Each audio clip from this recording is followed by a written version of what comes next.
60,000 people are dead in Syria, and millions of refugees are displaced internally and across the region, according to UN numbers. UN High Commissioner for Human Rights Navi Pillay briefed the UN Security Council on the dismal situation on Friday and demanded action. And I've urged the Security Council to refer the situation to the International Criminal Court for investigation of war crimes and crimes against humanity on the part of all parties engaged in this conflict. Pillay, who was joined at the briefing by Undersecretary General for Humanitarian Affairs Valerie Amos, said the numbers speak for themselves. Amos says that humanitarian response efforts are being hurt by member states not giving enough money, and Pillay simply added that she's disappointed by the Council's inability to perform.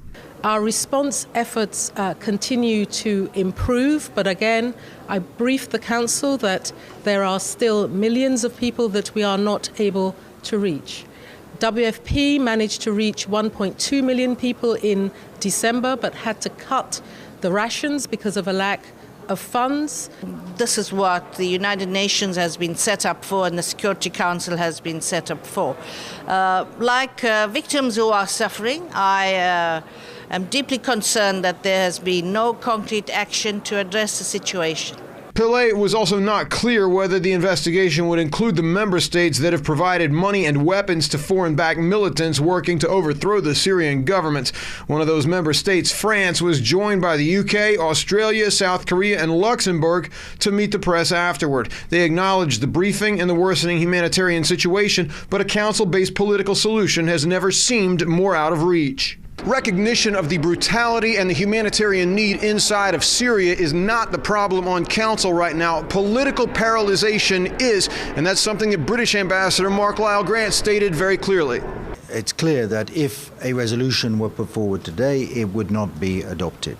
So we do not want to push forward a resolution which is going to not be adopted just for the sake of that. But we will continue to work in terms of consultations with other Security Council members, and if there is an opportunity for a resolution to be adopted, then of course we shall present one. Grant added that at least one member state was opposed to the idea of an ICC investigation, but reports are that several states actually stand opposed.